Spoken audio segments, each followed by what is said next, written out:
The Vampire Diaries had an unfortunate habit of rewriting its past history in later seasons of the series. And one of the most controversial changes that the show made to its own canon was the idea that Stefan and Elena essentially fell in love with one another, simply because they were doppelgangers of two people who fell in love with each other thousands of years ago.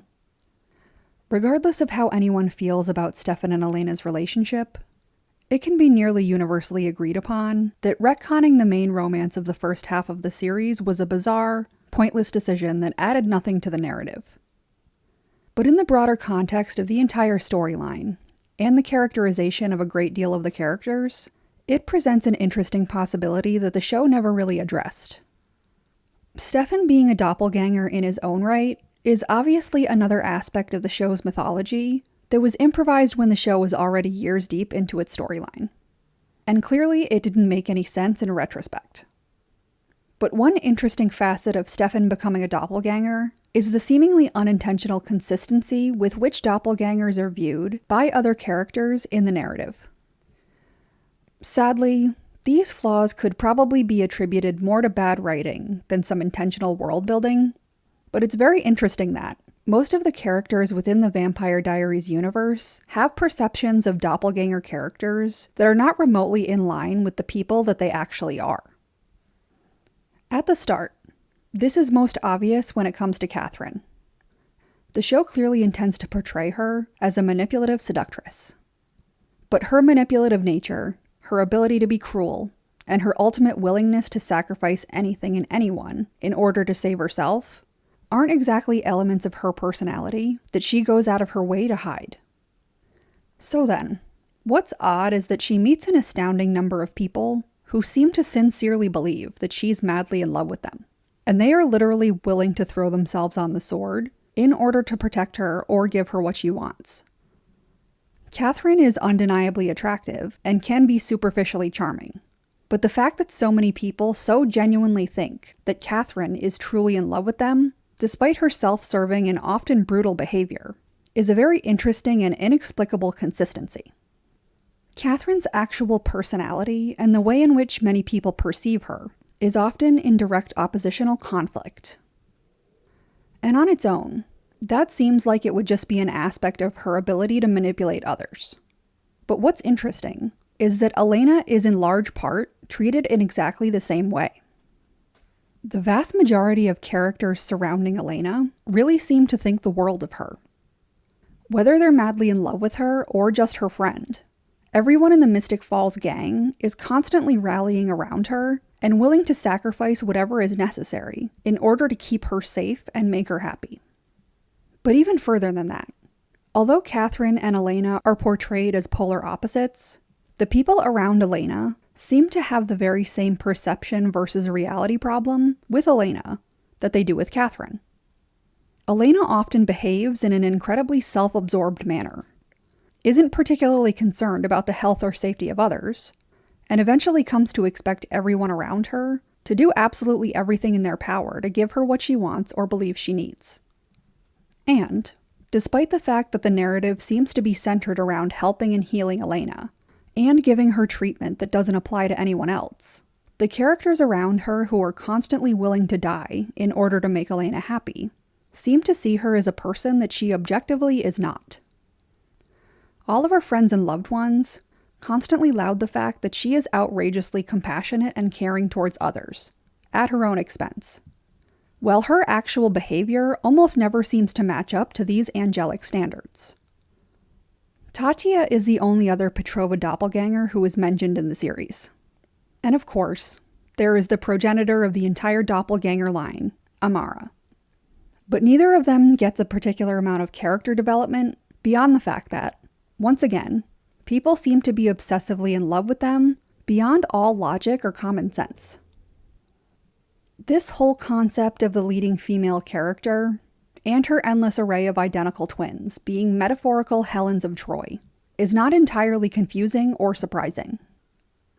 However, the retcon making Stefan a doppelganger in yet another doppelganger bloodline actually casts the entire mythology surrounding doppelgangers in a completely different and intriguing light. Because, similarly to Elena and all of her bloodline, Stefan also seems like a character who is idolized and deified by the people around him, even when it doesn't really make sense. Clearly, Damon and Stefan's relationship was meant to be a pseudo-copy of Spike and Angel from Buffy the Vampire Slayer. So Damon was always cast as the evil brother, while Stefan was the good Salvatore. However, based on Stefan's actual behavior, it's very odd that everyone around him also seems to see only the best of him. Sure, as far as vampires go, Stefan when he's not in Ripper mode isn't terrible. But it's odd that he so consistently behaves in horrific ways, or is constantly falling off the wagon, so to speak. And yet everyone around him believes that his abhorrent behaviors, up to and including literally ripping people apart, are supposedly not the real him. Clearly the standards for a supernatural series where people are dying every episode can't perfectly match up to typical human morality either. But it's exceptionally strange that characters like Elena, Caroline, or Bonnie seem to perceive Stefan as downright heroic, despite the fact that up until recently, they were raised on an entirely human moral spectrum. Therefore, by any measurement of basic common sense, they should be terrified of, and horrified by, Stefan, not idolizing him and his hero hair. Honestly, it's almost certainly coincidence more than anything, but the fact that every doppelganger character is exalted by everyone around them, even when the perceptions of those people seems to be directly contrasted by their actual behaviors and characteristics, is an incredibly common thread throughout the Vampire Diaries. What's even more interesting is the way that it accidentally dovetails with the established mythology surrounding doppelgangers. Because the canonical explanation for their existence is that they are essentially nature's loophole. They're the world's way of trying to remedy some unnatural magic that is an abomination against the established order of things. Oddly, doppelgangers are supposedly extraordinarily powerful magical creatures that don't actually have any magical abilities. They are a very potent mystical tool that can be used in seemingly all sorts of magic, but they allegedly have no inherent powers of their own. But based on their purpose and their presentation within the narrative, it actually stands to reason that this might not be the case. The notion that nature would create these incredibly powerful and rare magical loopholes, and then give them no innate abilities to protect themselves, seems illogical. But what if the bizarre obsession people have with doppelgangers is actually nature's way of keeping these very valuable tools for undoing abominable magic safe? Because although the Vampire Diaries isn't wildly consistent with its own mythology and canon, one element of the story that actually does seem to be very reliable from start to finish is that everyone around a doppelganger seems to be willing to do whatever it takes, up to and including sacrificing their own lives, in order to help that doppelganger. So, what if instead of these people actually experiencing true love with Elena, Catherine, or Stefan, what they're feeling is actually some mystical compulsion to protect an outrageously valuable magical creature? Maybe the contrast between the perception of these characters and their actual behaviors isn't just a mistake, but an element of the mythology of doppelgangers themselves. Although there are no overt canonical references to this possibility, it's very interesting that it's pretty logically consistent with the story and canon of the entire series regardless. It would make a lot of sense if nature went out of its way to protect its doppelgangers, but it also makes sense that nature wouldn't want to give them any extraordinary abilities. So making the rest of the world go out of its way to protect them actually seems like the perfect solution. Despite the fact that this theory might not have much of a basis in reality, it would actually make the overall story more interesting and erase a lot of the biggest plot holes in the series. It would easily explain why the entire world seems to be obsessed with doppelgangers, and it's a much more interesting explanation than the obvious main character plot armor that it seems to be on its face.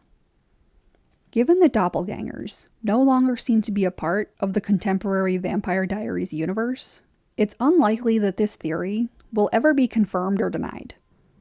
However, The very possibility of it could potentially alter the entire story of the Vampire Diaries in retrospect.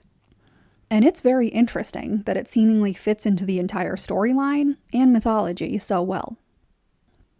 But what do you think?